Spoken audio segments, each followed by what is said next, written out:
네, 부활입니다. 고린도전서 15장입니다.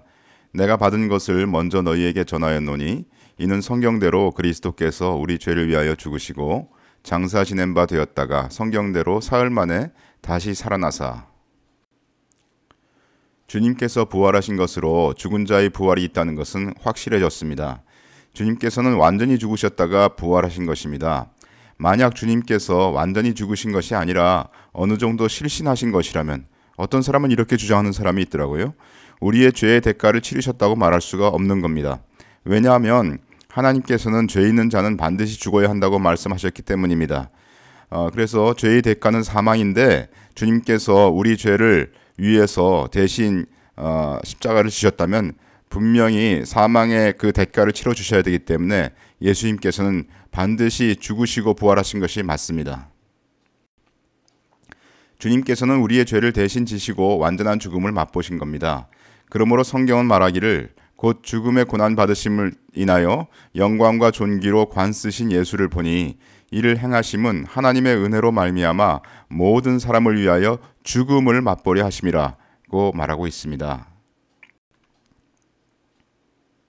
부활에 대하여 자세히 다룬 고린도전서 15장에서 우리는 여러 사실들을 알 수 있는데, 먼저 주님이 부활하신 후 40일 동안 이 땅 위에 계시면서 베드로를 비롯한 500여 형제들에게 보이셨다고 합니다.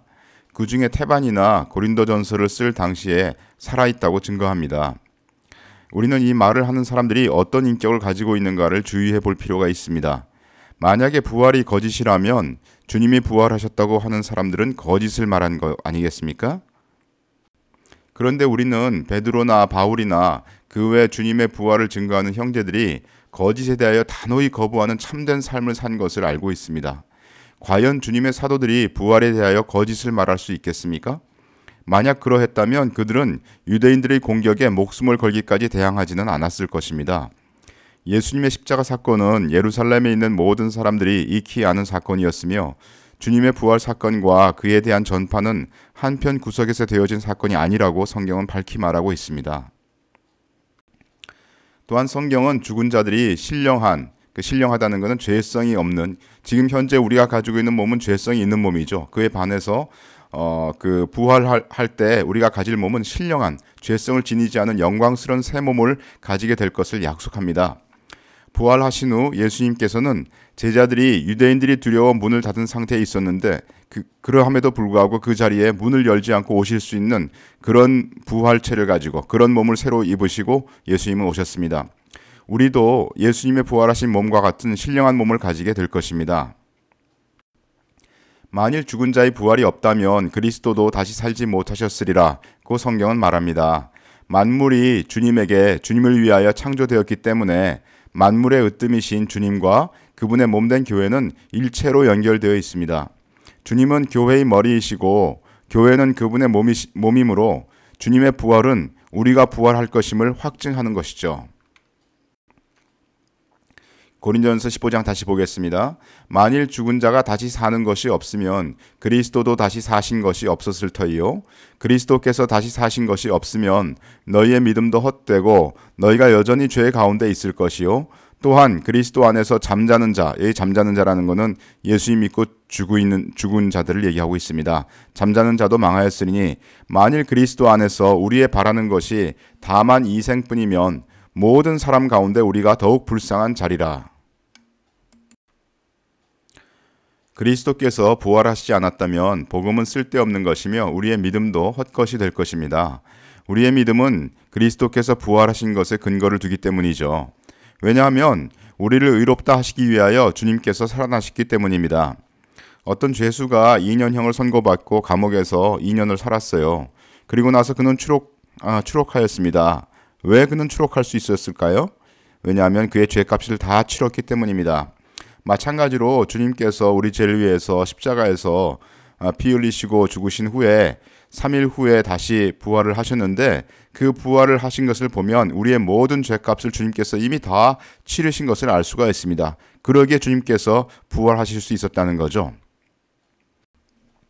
우리 주님께서 부활하신 것으로 보아 우리의 모든 죄값이 십자가에서 다 치루어지고 우리가 의롭다함을 받은 것은 분명합니다.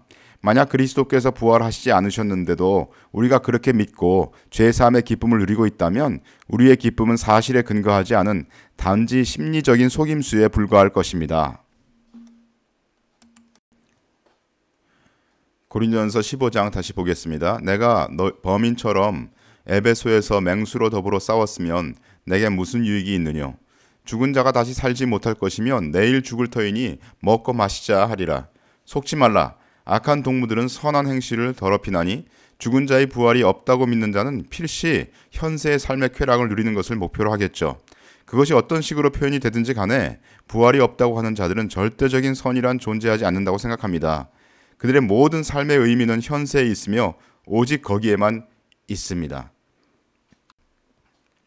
이것은 그리스도인들이 주님과 영원히 동행하기 때문에 내세의 주님과 함께 영광 받을 뿐 아니라 현세의 주님과 고난도 함께 받는 것과는 매우 대조적인 거죠. 세상 사람들과 그리스도인들은 아주 분명히 이 세상에서 소망이 틀리기 때문에 다른 삶을 살게 됩니다. 그러기에 그리스도인들은 소망이 있습니다. 우리는 우리의 몸이 영광스럽게 부활하여 주님과 함께 다스릴 날을 기다립니다. 우리의 신앙이 주님의 부활에 근거하므로 우리의 믿음은 참된 것에 근거합니다. 만약에 부활이 없는데도 우리가 믿는다고 한다면 우리의 믿음은 거짓에 근거합니다. 거짓에 근거하는 것은 단지 사람의 마음에 실제가 아닌 것만을 심을 것입니다. 성경은 우리의 믿음이 바라는 것들의 실상이라고 말하고 있습니다. 그리스도가 오시기 전인 구약시대에 그분이 오실 것만을 믿고 있었던 믿음의 선진들의 신앙도 실상이었으므로 그리스도의 부활 이후인 이 시대의 우리의 믿음은 더욱 실상입니다.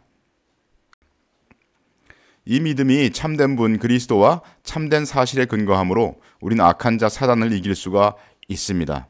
요한일서 말씀에 또 아는 것은 하나님의 아들이 이르러 우리에게 지각을 주사, 지각을 준다는 말은 understanding, 이해를 주셔서 우리로 참된 자를 알게 하신 것과 또한 우리가 참된 자 곧 그의 아들 예수 그리스도 안에 있는 것이니 그는 참 하나님이시요 영생이시라고 말씀하시고 있습니다.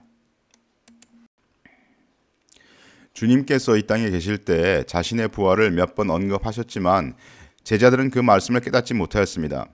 사람들이 십자가에 예수님을 못 박을 때에도 그들은 자신들의 죄 때문에 주께서 해를 받으시는 것을 몰랐죠.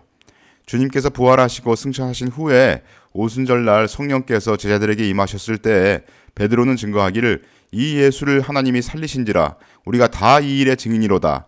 그런즉 이스라엘 온 집이 정녕 알지니 너희가 십자가에 못 박은 이 예수를 하나님이 주와 그리스도가 되게 하시느니라고 하였습니다. 이 말을 들은 사람들은 마음에 찔려 어찌할꼬 하였다고 합니다. 그것은 그때나 지금이나 마찬가지입니다. 우리는 예수님께서 역사적으로 2000년 전에 십자가에 달리셨다는 것을 알고 있습니다.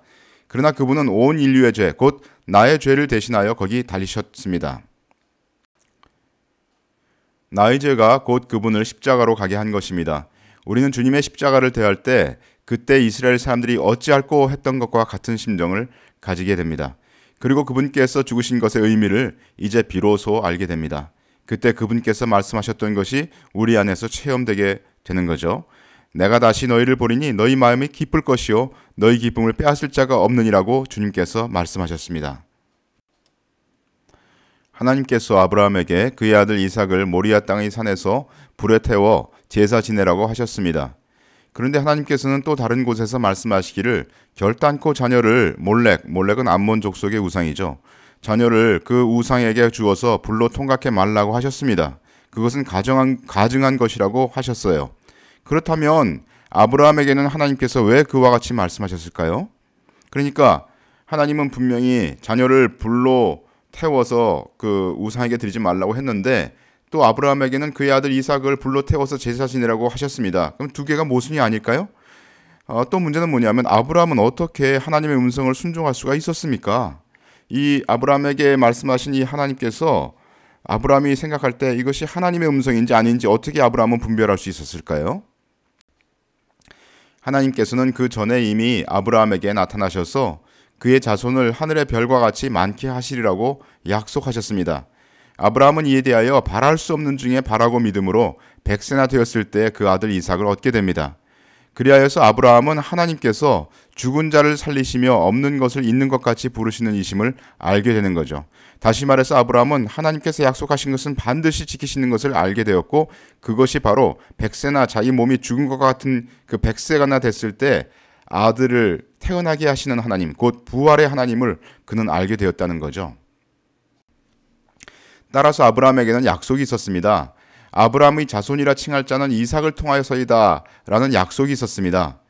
그러므로 아브라함은 만약 이삭이 번제로 드려진다면 하나님께서 능히 그를 다시 살리실 것을 믿었던 것입니다.